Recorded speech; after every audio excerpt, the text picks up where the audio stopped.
Tangan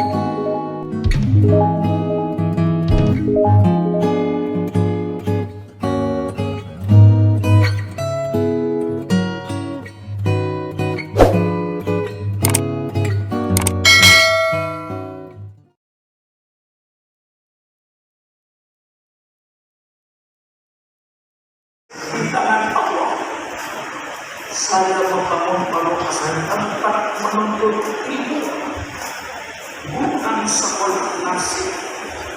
Nasib itu di tangan Allah sepenuhnya.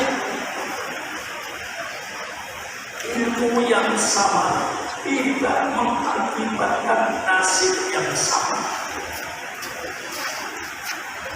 Usaha yang sama pun tidak mengakibatkan adanya saya jadi kiai, lalu pakai celana putih, pakai kaos yang macam-macam gambarnya, kemudian tidak pakai peci, pada saya disebut kiai. Saya tidak menghargai diri saya. Saya sebagai seorang kiai, saya hargai diri saya dengan pakaian saya yang sopan. Pakai sarung, pakai ikat pinggang, pakai jas, pakai peci. Maka harganya, pertamanya hargailah dirimu dengan akhlak. Hargailah dirimu dengan pakaianmu yang sopan. Banggalah dengan pakaian Islam. Pakaian yang sopan, baik pakaian laki-laki sopan, khususnya yang perempuan, bersyukurlah kau dengan pakaian begitu bermoral, pakaian yang begitu berakhlak, pakaian yang menutupi auratmu. Banggalah kau dengan pakaian Islammu. Hargailah dirimu dengan ilmumu. Jangan menyimpan ilmu. Ilmu itu beritahukan kepada orang lain. Man katama ilmin ilmahu yawmal qiyamah bihijabil minan nar. Orang yang menyembunyikan ilmunya, artinya tidak mau menyebarkan ilmunya, itu nanti pada aplikasi mulutnya kok tali kayak kepo itu, kayak kuda, mulutnya dikasih tali dari api neraka, itu dijamin minan nar. Ilmunya kau kembangkan, ilmunya kau siarkan, sehingga itu nanti menjadi amalmu. Idama Ibnu Adam Ibnu Muhammad illa min talatin shadaqatin jariyatin aw ilmin yuntafa'u bihi aw waladin sholihin. Kalau anak Adam itu meninggal dunia, maka putuslah amalnya kecuali 3 perkara. Ilmu yang dimanfaatkan, ilmu yang disebarkan, itu merupakan amal jariah. Atau harta yang diamalkan untuk masjid-masjid, atau anak yang soleh. Bersyukurlah bapak-bapak dan ibu-ibu mempunyai anak yang sedang ngaji 6 tahun di Darul Rahman, yang mengerti hak kewajibannya. Bagian itu kewajiban untuk mendoakan kedua orang tuanya. Adakah bahagianya kedua orang tuanya di dalam kuburan ketika anaknya menghadap ke langit, Rabbi firli wa li walidayya warhamhuma kama rabbayani shaghira. Subhanallah, nikmat ayah dan ibunya. Nanti ayah dan ibunya akan merasakan nikmatnya anak soleh kalau bapak dan ibu sudah di kuburan. Akan merasakan satunya anak yang soleh. Maka itu anak-anakku, sebarkan ilmu di tengah-tengah masyarakat. Sampaikan ilmu kepada orang lain. Tugasmu seperti kebodohan. Inilah orang yang berilmu.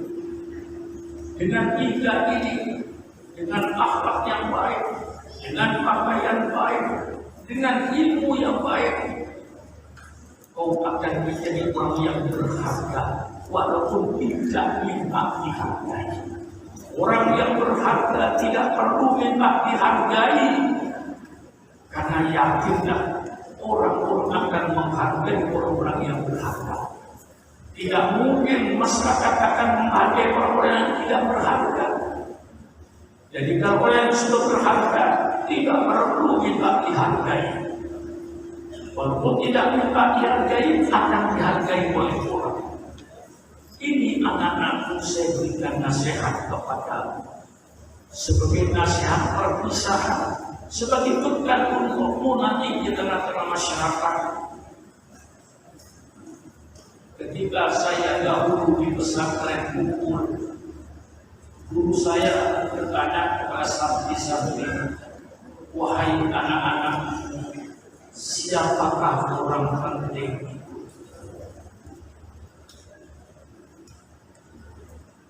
Tiap santri menjawab menurut pemikirannya sendiri. Ada yang menjawab, orang penting itu kalau menjadi kiai. Jawab guru saya, salah. Orang jadi kiai belum tentu jadi orang penting. Dijawab oleh yang lain, barangkali benar orang penting itu kalau jadi pemimpin. Dijawab oleh guru saya almarhum, yaitu Imam Zarkasi. Apa kata dia? Salah. Orang kaya belum menjadi pemimpin, belum tentu menjadi orang penting. Yang lain menjawab barangkali benar. Orang kaya. Guru saya, Imam Zarkasi, menjawab lebih tegas lagi. Salah. Anak-anakku, kau belum tahu siapa orang penting.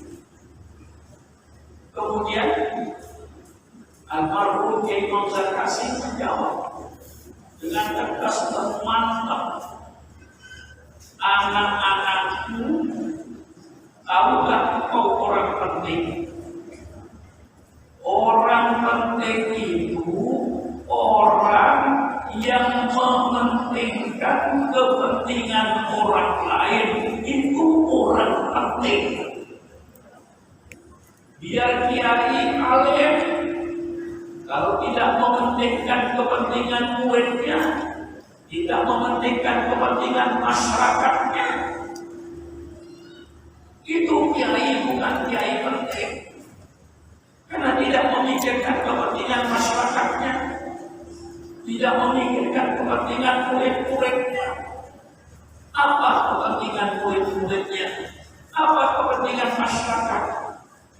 Kalau kiainya mementingkan kepentingan masyarakat, baru kiai itu menjadi kiai penting. Pemimpin, kalau pemimpin itu tidak memikirkan kepentingan rakyatnya, hanya ingin berkuasa dan menjadi kekuasaan dengan segala macam cara. Yang penting berkuasa dengan cara apapun saja. Tapi tidak mementingkan kepentingan rakyatnya, hanya untuk mengumpulkan kekayaan, mumpung berkuasa. Pemimpin yang semakin pemimpin yang tidak penting, umpama mati, insya Allah tidak ada yang menangis. Dan menjadi pemimpin yang tidak penting, menjadi kiai, tidak mementingkan kepentingan orang lain, hanya kepentingan dirinya, hanya kepentingan keluarganya. Sudah tahlilan kagak datang, diminta pengajian kagak hadir, ada orang mati kagak datang. Itu kiai yang tidak penting. Umpama kiai itu mati, insya Allah tidak ada orang kampung yang menangis. Menjadi orang kaya belum tentu menjadi orang kaya yang penting. Kaya, zakat akan keluar, infak akan keluar. Persilakan Anda kumpulkan kekayaannya, tapi hak-hak Allah jangan sampai tidak dilaksanakan. Keluarkan zakatnya sebagaimana mestinya. Ditambah lagi infak amal jariahnya. Itu masjid-masjid, pembangunan masjid. Perhatikan orang fakir miskin. Itulah orang kaya yang penting. Kalau seandainya orang kaya itu meninggal dunia, satu kampung akan tenang semua. Karena selama hidupnya orang kaya itu mementingkan kepentingan orang lain. Itulah orang penting anak-anak. Kalau anak-anak di masyarakat ingin menjadi orang penting, ya tidak sulit mementingkan kepentingan orang lain. Apa tidak boleh kepentingan pribadi pakai? Kepentingan pribadi diperbolehkan. Allah tidak melarang kepentingan pribadi. Tapi kalau kepentingan pribadinya harus bentrokan, harus tabrakan dengan kepentingan orang lain, maka kepentingan pribadinya mundur dan bukan kepentingan orang lain. Tidak menghalangi dari Allah tentang kepentingan pribadi. Maka kalau ada orang berkata saya tidak ada kepentingan pribadi, itu omong kosong. Kepentingan pribadi diperbolehkan oleh Allah hanya kalau kepentingan pribadinya bertabrakan dengan kepentingan umum, mundurlah kepentingan pribadi. Ini anak-anakku, saya akan ikhlas melepaskan anak-anakku setelah kau dengarkan pidato saya. Ini sebagai karena ini masyarakat. Kalau kau ingin menjadi orang penting, kau terjun ke masyarakat. Saya pesan anak-anakku, kau jangan jadi benda mati. Jadilah kau benda hidup. Kalau benda mati tidak bergerak,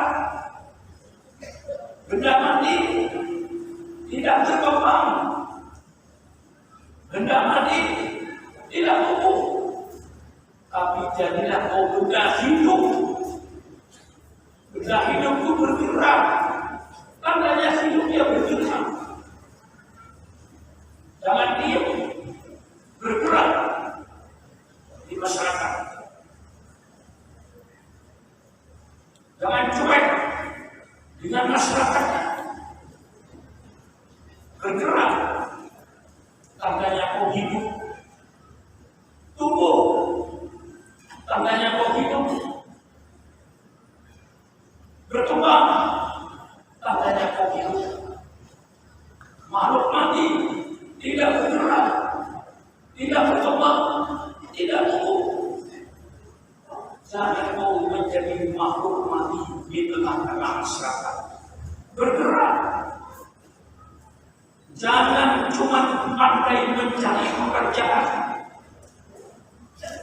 tapi kau ciptakan pekerjaan di tengah-tengah masyarakat. Banyak kalau mau kerja, banyak kalau bergerak, bikin mereka taman kanak-kanak, bikin taman pendidikan Al-Quran, belajar ngaji Al-Quran, kumpulkan anak tetangga satu RT. Kalau mau ada kumpul, ajarkan baca Quran anak itu. Bergerak. Mungkin nanti dari pelajaran Al-Qurannya itu berkembang. Jadi TK. Jadi TK nanti maju-maju berkembang. Menjadi SD. Dari SD berkembang. Bisa jadi sanawiyah, bisa jadi latihan. Berkembang.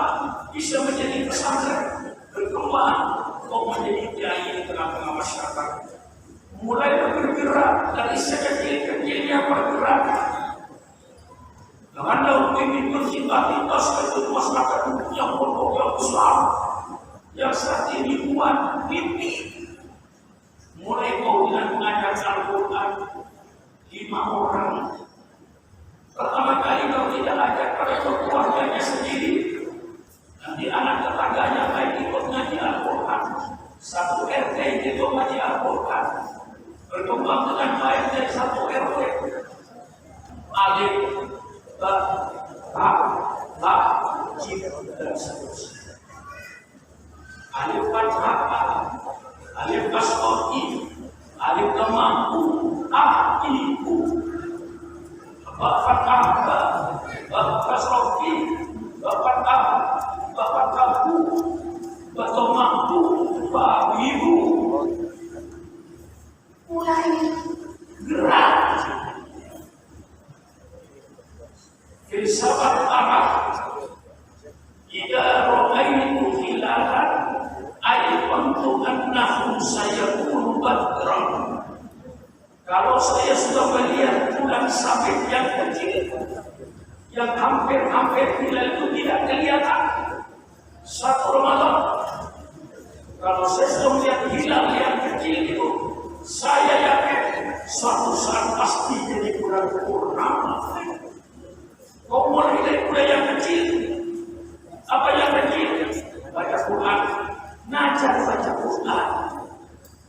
Jangan merasa malu, jangan merasa kecil, karena cuma malam memanjat alif ba'la. Justru itulah dasar utama yang kamu tanamkan kepada anak yang kecil-kecil ini. Ini perbuatan yang Allah bergerak. Ini saya kasih contoh-contoh bergerak. Bergerak. Adakan yasinan setiap malam Jumat. Ada tetangganya 5 tetangga yasinan 5 orang. Mungkin nanti jadi 10 orang. Mungkin nanti akan lebih ratusan orang yang yasinan. Begitu yasinan sudah dimulai, kasih oleh ibu ceramah agama 1 hadis 2 hadis setelah bubar. Bergerak. Mengadakan yasinan bergerak. Siapa tahu yasinan yang diterima di Islam yang besar. Mulai dulu daripada yang kecil. Jangan kau meremehkan pekerjaan yang kecil. Justru pekerjaan yang besar ini dilahirkan dari pekerjaan yang kecil. Tahu anak-anakku, beberapa kali dulu santrinya pertama kali buat koran. 1 laki, 1 perempuan. Yang perempuan saya masih ingat namanya dari santri saya pertama, namanya Dewi Fasilah. Yang laki-laki namanya sekarang jadi Benyamin, yang ada di Kalimantan. 2 santri saya. Tapi saya tidak berusaha persilakan. Dari 2 bertambah, akhirnya jadi pondok pesantren Darul Rahman. Saya mulai dari bacaan hilal, dari bulan sabit. Kalau sekarang menjadi bulan tanggal 10, tanggal 11, sempurnanya nanti jadi bulan purnama. Itu mulai dari kecil bergerak, berkembang, tumbuh. Jadilah kau anak-anakku makhluk hidup di tengah-tengah masyarakat. Jangan jadi makhluk mati. Untuk bergerak banyak.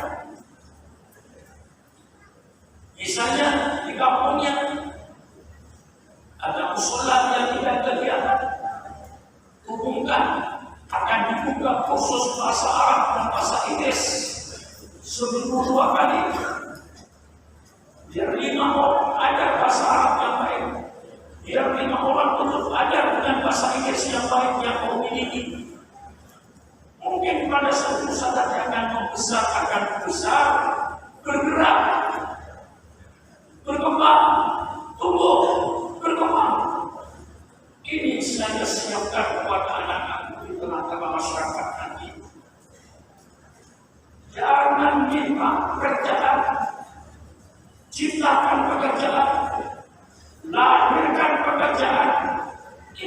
namanya otaknya kreatif,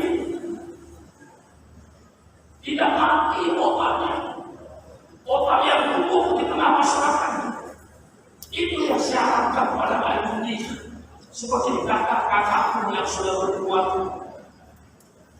berapa ratus pondok pesantren se-Indonesia ini, ratusan pondok pesantren yang didirikan oleh alumni kita. Masya Allah, karena beliau betul ada, saya kasih persiapan ini. Jangan jadi benda mati, jadilah kau benda hidup. Ini saya ulang-ulang, benda mati tidak bergerak. Kalau kau di masyarakat tidak bergerak, kau benda mati. Kalau kau di masyarakat tidak tumbuh, benda mati. Benda hidup itu tumbuh. Lihat pohon-pohonan yang hidup tumbuh, berkembang dalamnya. Itu hidup, apalagi manusia. Jangan ada santri terhormat pulang ke pondoknya jadi benda mati. Ini yang saya harapkan. Maka alumni inilah yang menjadi kampanyenya Darul Rahman ini. Saya tidak pernah pasang iklan pondok pesantren Darul Rahman begini tidak pernah. Baik di koran maupun di televisi tidak pernah saya pakai iklan. Justru yang akan menjadi iklan alumni. Anak-anak punya sertas mau lepas ke masyarakat. Inilah iklannya dulu. Engkau yang akan membawa dorongan indah. Engkau yang akan membawa dorongan berkembang. Karena engkau di masyarakat dilihat oleh masyarakat. Ini amatan dorongan. Kalau kau menjadikan contoh amatan dorongan, tetanggamu tidak usah disuruh, akan tertarik ke dorongan semua. Maka saya tidak pernah pakai iklan. Di majalah Profesor Roman berbahasa Arab, berbahasa Inggris tidak. Saya tidak pernah iklan di pidato saya. Persilakan wali murid. Kalau saya pidato, memurid pidato tidak pernah menyebut Darul Rahman. Menyebut saja enggak. Persilakan perhatikan pidato saya. Apa saya tidak perlu maulid? Di suatu tempat kalau saya kampanye tidak perlu saya kampanye berontak. Yang akan kampanye berontak itu amanatnya, alumninya. Orang akan menilai dengan alumninya. Kisahnya saja saya contohnya alumni saya. Rumahnya tidak musola, tidak masjid. Lalu selalu menjaga sholat berjamaahnya. Ke masjid dengan pakaian yang sopan, pakai sarung, pakai kemeja atau pakai jas bawa sajadah, bawa tasbih. Masuk musola hormat dengan orang-orang tua yang ada di musola itu. Kemudian kau bersama yang dengan baik. Tentu orang sekitarnya bertanya itu siapa anak muda itu. Sekarang saya kelihatan, oh itu santri Darul Rahman yang sekarang sedang libur. Melihat tingkah laku yang bagus, maka tetangga akan tertarik. Tidak usah supermarket yang bikin iklan. Alumni ini bukan iklan yang terbaik. Maka para alumni jaga nama diri, jaga nama keluarga. Kau harus menjadi satu generasi yang membawa nama keluarga, yang mengangkat nama keluarga.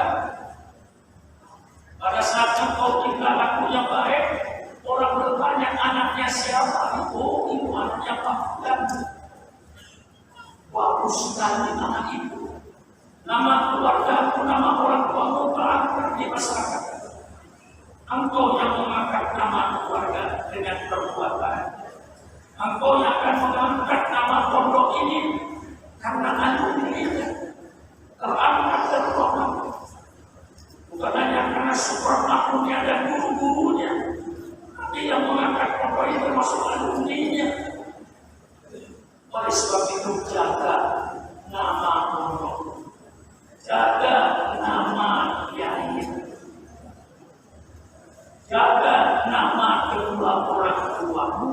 dengan perbuatan yang baik. Ini yang selalu saya lakukan untuk menjadi makhluk hidup. Jangan membeda-bedakan pekerjaan. Oh, jangan merasa rendah hanya cuma mengajar Al-Quran. Di pondok saya sudah pernah mengajar terus. Di pondok pernah saya mengajar nahwu ketika amaliyah. Kemudian di masyarakat mengajar anak kecil-kecil Al-Quran merasa malu. Itu salah besar. Selama pekerjaan itu diridhoi oleh Allah, kerjakan. Tidak usah pilih-pilih pekerjaan. Dapat bangga kalau menjadi dosen, kalau mengajar Al-Quran di kampung-kampung. Padahal itu kadang-kadang yang diridhoi oleh Allah. Jangan kau memulai dari hal yang kecil. Ini anak-anakmu nanti di masyarakat yang akan kau temui. Khairun nas anfa'uhum linnas. Sebagus-bagus manusia anak-anakmu, orang yang banyak memberikan manfaat kepada manusia. Tanyakan keadaan dirimu di kampung. Apa gunanya saya berada di RT saya? Apa gunanya saya berada di RW saya? Apa gunanya saya berada di desa ini? Apa gunanya saya berada di kecamatan ini? Apa gunanya saya berada di kabupaten ini? Orang yang sebagus-bagus manusia, orang yang memberikan guna, memberikan manfaat kepada orang lain. Maka sering saya katakan, jangan minta jasa, tapi berjasa.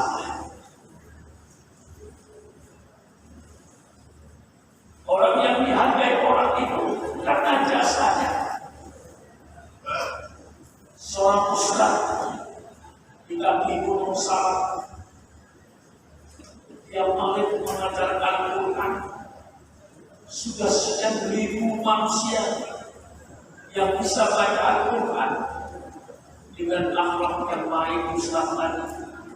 Itulah orang yang sudah berjasa. Itulah orang yang dihargai orang, karena sudah berjasa, dihargai oleh orang, dicium tangannya. Karena sudah membimbing sekian ribu manusia bisa baca Al-Quran. Maka saya katakan pada anakku, berjasalah kau. Aksin ilan nasi tasbah di qulubihim. Fatalama istafadal insana insan. Berbuat baiklah kepada orang lain, sehingga mereka nanti kalau kau banyak berbuat kepada orang lain, maka orang akan jadi budak. Artinya akan jadi budak itu menghormati kamu. Ini yang harus anak-anak kerjakan. Aksi bilan nas, berbuat baiklah kepada orang lain. Dalam perkataan Imam Ghazali, al-insanu abdul insan. Al-insanu abdul insan. Kebaikan itu, jasa itu, yang membuat orang lain jadi budak. Al-insanu abdul insan. Kebaikan itulah yang akan menjadi orang lain menjadi budak. Artinya tutup kepada kamu, menghormati kamu karena jasa. Kalau belum berjasa, jangan minta apa-apa. Berjasa kepada masyarakat. Kamu tamat dari Darul Rahman, rasa bisa berbahasa Arab, rasa bisa berbahasa Inggris, rasa mampu baca kitab Fathul Qorib, mampu membaca kitab Fathul Qorib, mampu membaca kitab Tafsir Jalalain, mampu membaca kitab Riyadhus Shalihin, hebat. Kamu ingat, kamu yang bisa baca kitab, bisa bahasa Inggris, bisa Arab, di tengah-tengah masyarakat kau belum pernah berbuat apa-apa. Kalau kau belum pernah berbuat apa-apa, jangan minta diapa-apakan. Tidak akan diapa-apakan karena engkau belum apa-apa. Orang yang dihargai itu orang yang sudah berjasa di tengah-tengah masyarakat. Lalu apa jasa? Apa kebaikan? Kalau kau belum pernah berbuat jasa, kau belum pernah berbuat kebaikan, lalu kau mau minta jasa, tidak akan dihiraukan oleh masyarakat. Oleh sebab itu berbuatlah dahulu, berjasalah dahulu kepada masyarakat, berbuat baiklah dahulu kepada masyarakat. Dengan jasa-jasamu itu kepada masyarakat, insya Allah masyarakat akan menghargai. Barangkali masyarakat siap untuk menjadi budakmu. Mengapa mereka siap untuk menjadi budakmu, membela kamu? Karena kebaikanmu di tengah-tengah masyarakat, karena jasamu di tengah-tengah masyarakat. Itulah kau nanti memasuki masyarakat, supaya kau berjasa dulu, jangan minta jasa. Ini selalu saya tekankan, karena ada yang merasa super, saya tamat dari Rahman, saya bisa berbahasa Arab, saya bisa berbahasa Inggris, saya baca kitab, benar. Tapi kau belum pernah berbuat apa-apa kepada masyarakat. Kalau kau belum berbuat apa-apa kepada masyarakat, kau jangan minta apa-apa dari masyarakat. Kamu tidak akan diapa-apakan karena kamu belum apa-apa. Orang yang dihargai dan dihormati di tengah-tengah masyarakat, orang sudah berjasa, telah berbuat di tengah-tengah masyarakat, dan masyarakat merasakan manfaatmu. Kalau masyarakat merasa manfaatmu, insya Allah masyarakat akan menghargaimu. Kalau kamu tidak dihargai dengan sendirinya, inilah kau bergaul di tengah-tengah masyarakat. Kau hidup di tengah-tengah masyarakat. Jadilah kau ikan hidup. Jadi jangan kau jadi ikan mati. Apa maksud saya? Ikan yang hidup di laut, yang minum air asin, nempel di kulitnya air laut, air asin. Subhanallah. Tapi ikan kita tangkap tidak asin. Itulah karena ikan hidup, tidak terpengaruh dengan lingkungan, tidak terpengaruh dengan peradaban yang ada. Dia mempunyai iman kepada Allah, sehingga imannya tidak mudah dirusak oleh lingkungan-lingkungan yang rusak. Jadilah kau ikan hidup, jangan jadi kau ikan mati. Kalau ikan mati, apa yang terjadi? Namanya ikan mati, dikasih garam asin, dikasih cuka, kecut, dikasih gula manis, dikasih buah mahoni pahit. Mengapa ikan itu bisa pahit? Mengapa ikan itu bisa kecut, bisa asam? Karena ikan itu mati, gak punya iman, mengikuti apa yang ada, terpengaruh dengan peradaban-peradaban yang ada, apalagi terpengaruh dengan peradaban-peradaban yang datang dari barat, yang asalnya di pondok membuka aurat, keluar dari pondok berubah, dia berani membuka aurat.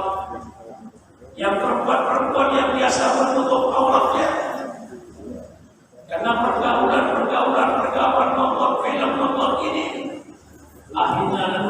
pakai celana pendek. Itu namanya ikan mati.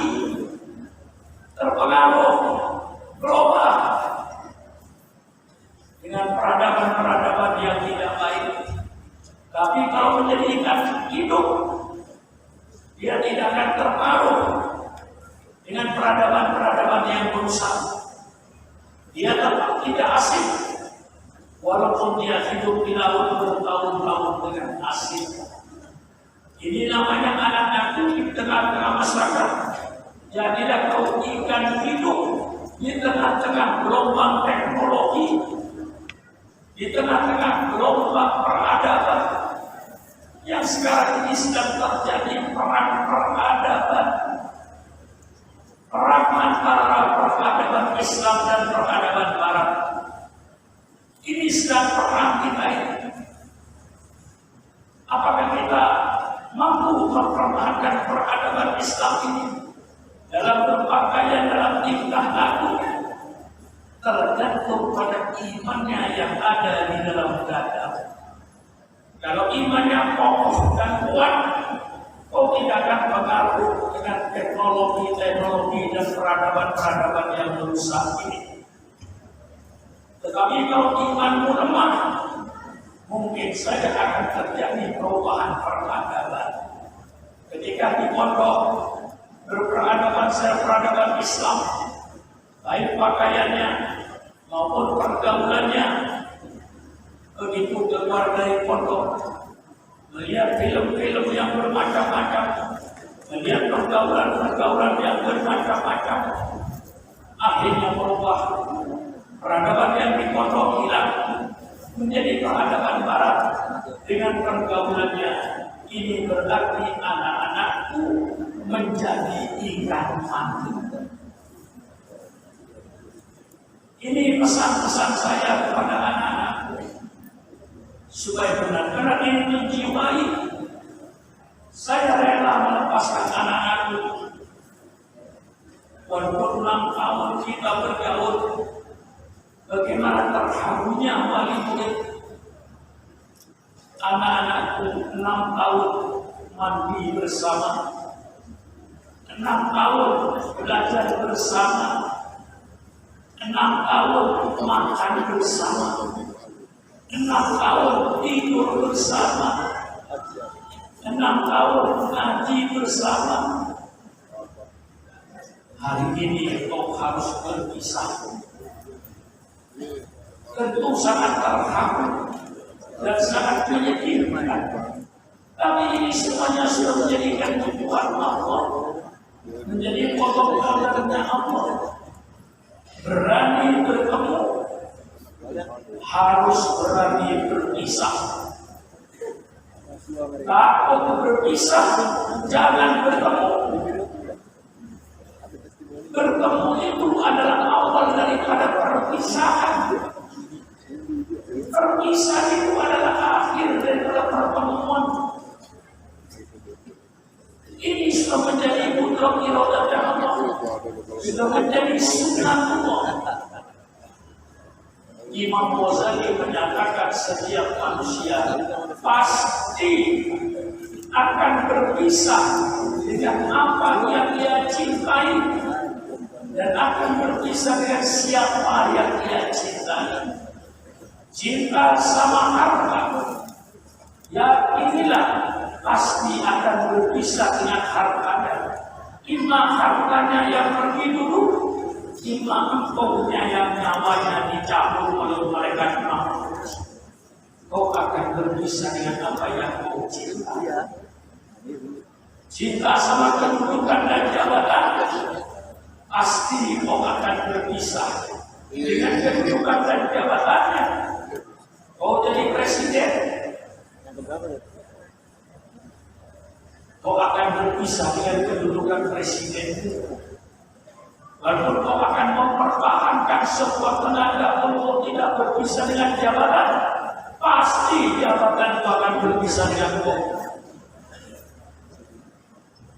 Imam waktunya habis, kayak Pak Jokowi ini, bulan Oktober selesai sudah bukan presiden lagi, jadi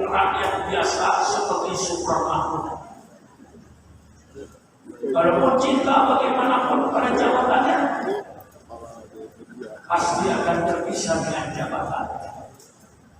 Terpisah dengan harta, cinta dengan harta, terpisah dengan harta. Cinta dengan keluarga, suami mencintai istrinya, istrinya mencintai suaminya, bapaknya mencintai anaknya, anaknya mencintai bapaknya, mencintai ibunya. Pada suatu saat pasti akan berpisah. Siapa yang tidak berpisah? Tunjukkan. Ini kudrat Allah Subhanahu wa Ta'ala. Maka sebelum anakku meninggalkan, saya kasih bermacam-macam nasihat. Di antara kalian nanti ada 3 kelompok. Satu kelompok yang saya minta untuk berkhidmat 1 tahun, berkhidmat pada agama selama 1 tahun. Apakah berkhidmat di pondok ini? Apakah mau berkhidmat di pondok yang lain?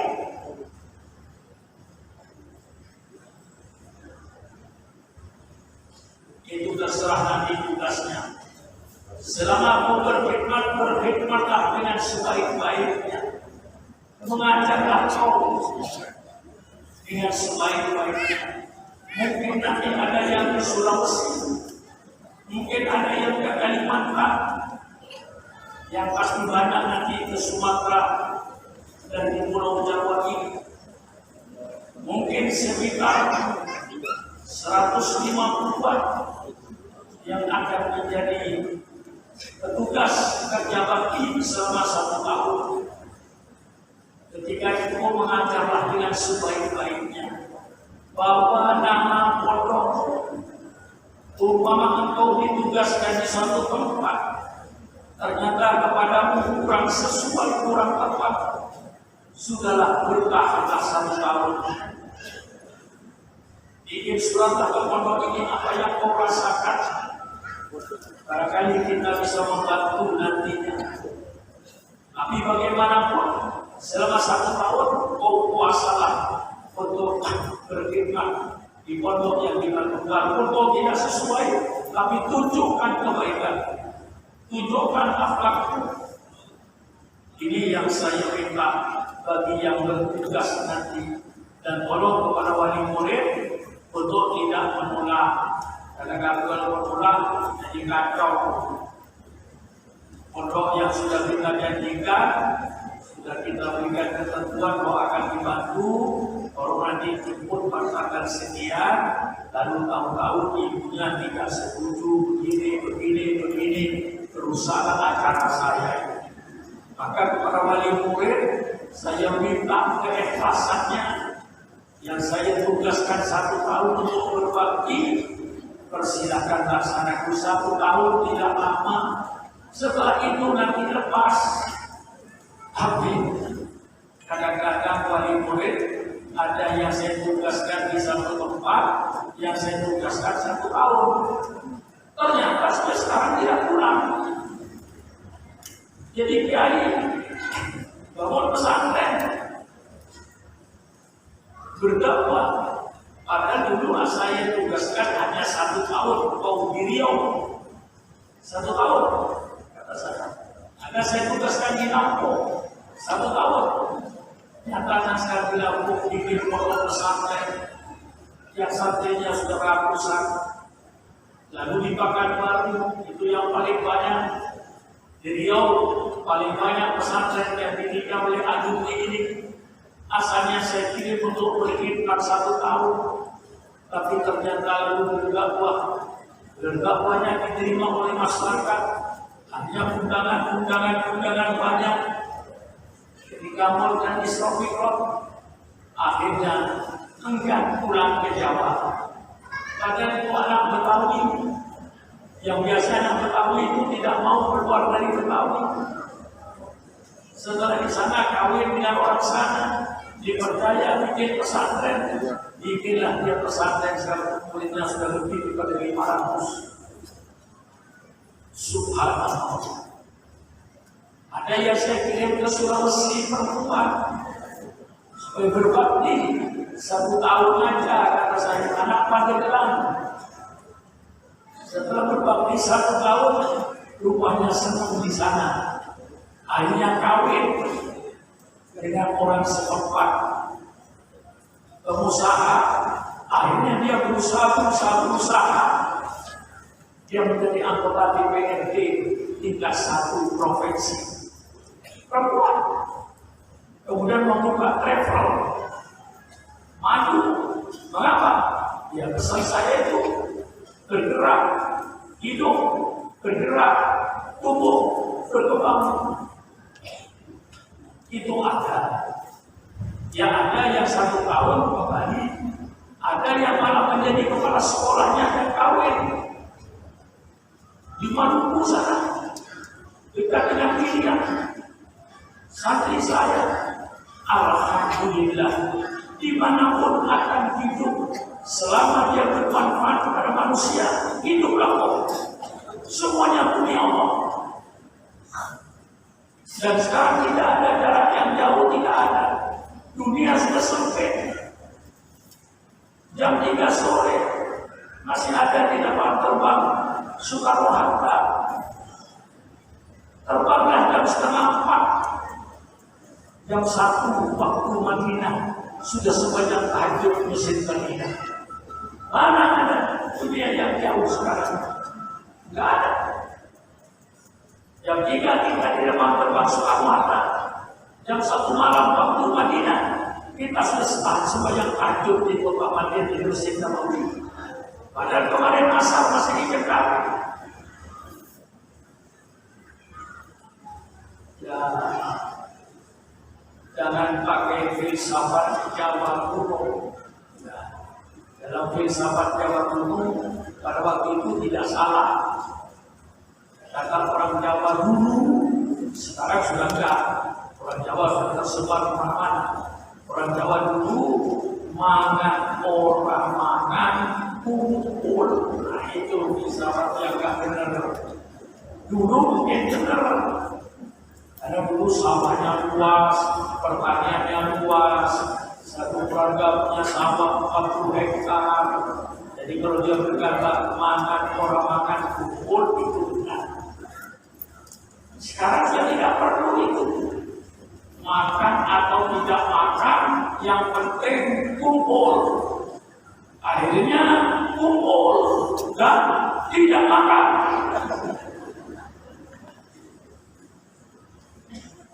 Anak bapak, anak ibu ada di mana saja di tanah Nusantara ini, ada di manapun saja, persilakan.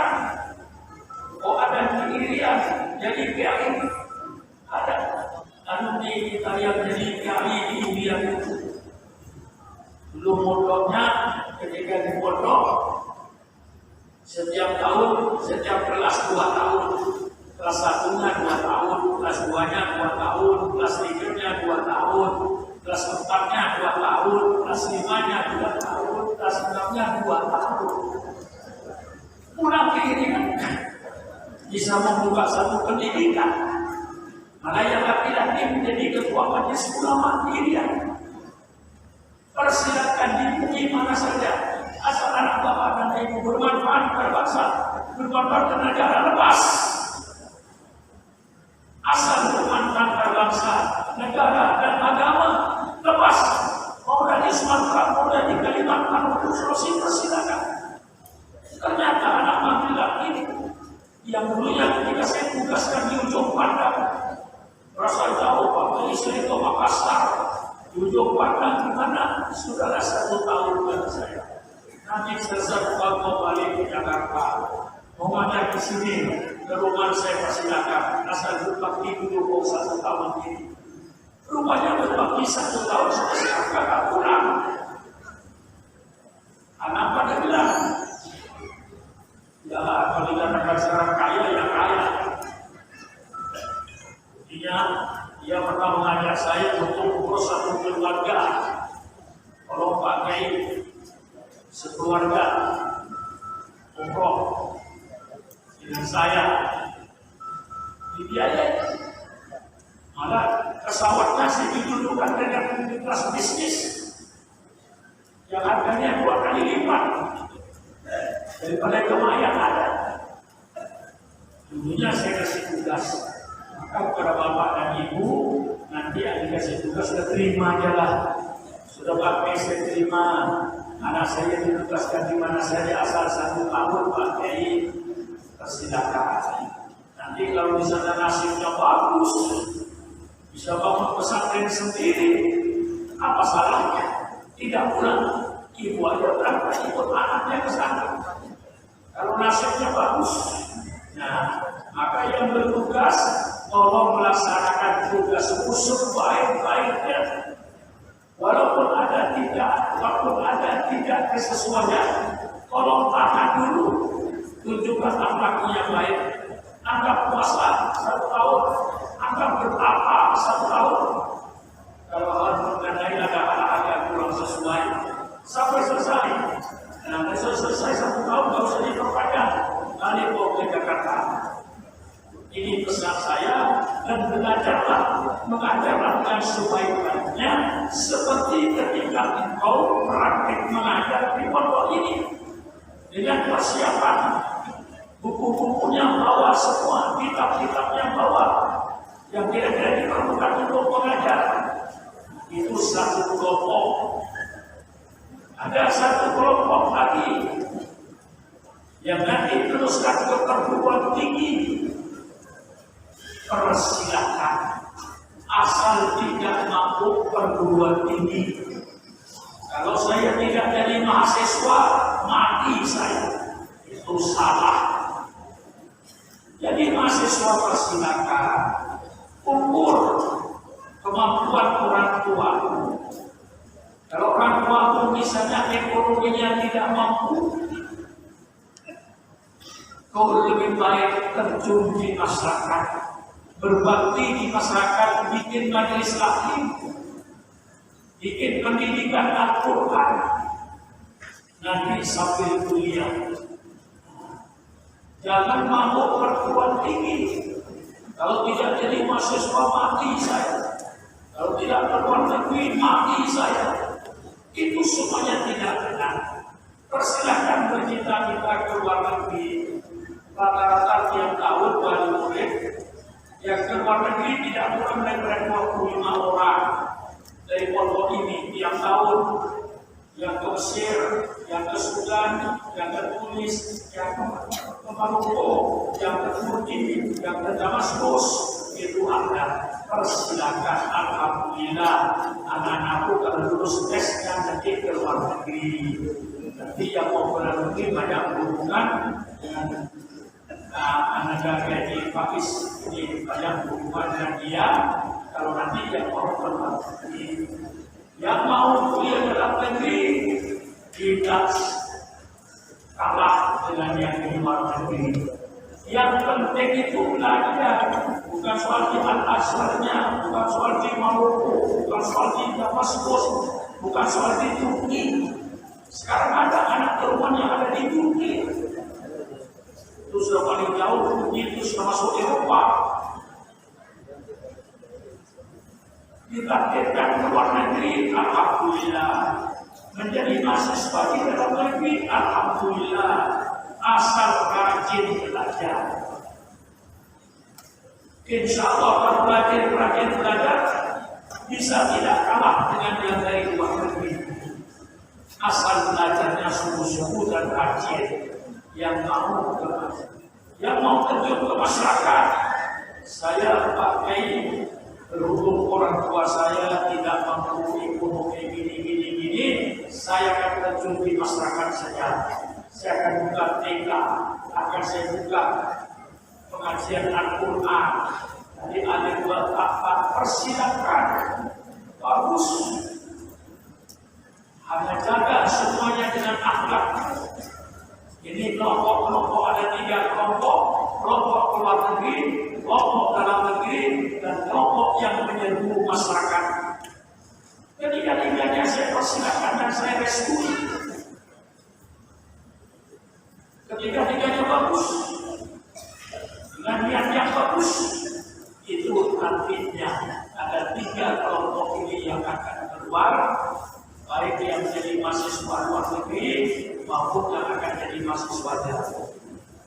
Barangkali ini sementara, mungkin nanti ada garis-garis besarnya yang saya pidatokan nanti malam. Barangkali ada hal-hal yang tidak saya bicarakan sekarang, tapi insya Allah di malam saya paling pidato 15 menit lah, tidak panjang seperti sekarang, tinggal poin-poinnya saja. Inilah kepada anak-anakku yang akan tamat dari pondok ini, persilahkan. Allahumma adkhilni mudkhala sidqin wa akhrijni mukhraja sidqin. Walaupun dalam tafsir-tafsir yang ada itu maksudnya Allahumma adkhilni mudkhala sidqin, ya Allah masukkan saya ke dalam liang kubur dengan baik. Wa akhrijna, dan keluarkan saya dari liang kubur dengan keluar yang baik menuju surga. Khususnya di tahun itu. Tapi secara umum boleh saja Allahumma adkhilna mudkhala sidqin, ya Allah masukkan saya ke tempat yang benar. Insya Allah 6 tahun yang lalu anak-anakku masuk ke Rahman, insya Allah masuk ke tempat yang benar. Nah sekarang mau keluar dari Rahman, berdoalah anak-anakku, Allahumma akhrijna mukhraja sidqin, ya Allah keluarkanlah kami dari Rahman ini ke tempat keluar yang baik, yang lebih baik daripada Rahman. Inilah anak-anakku, jaga nama pondokmu, jaga nama keluargamu, jaga nama dirimu. Inilah sebagian nasihat-nasihat saya yang saya sampaikan kepada anak-anakku. Terima kasih kepada wali murid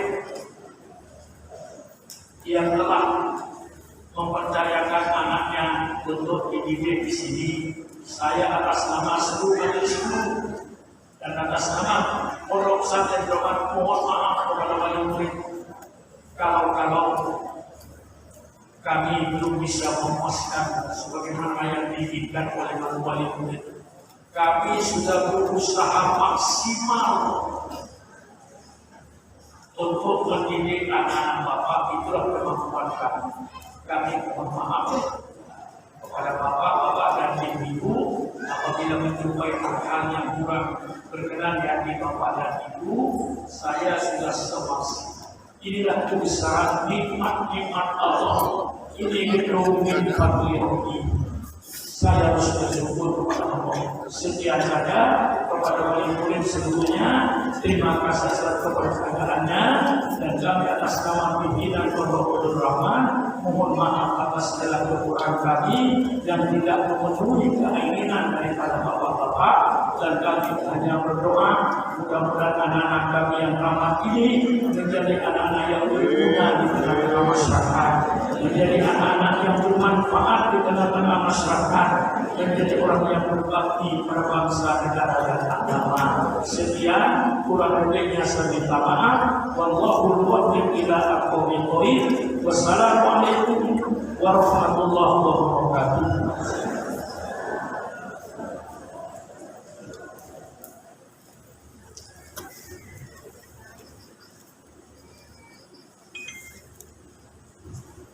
Kami ucapkan syukran kasihan jazakumullah hasanul jazaa kepada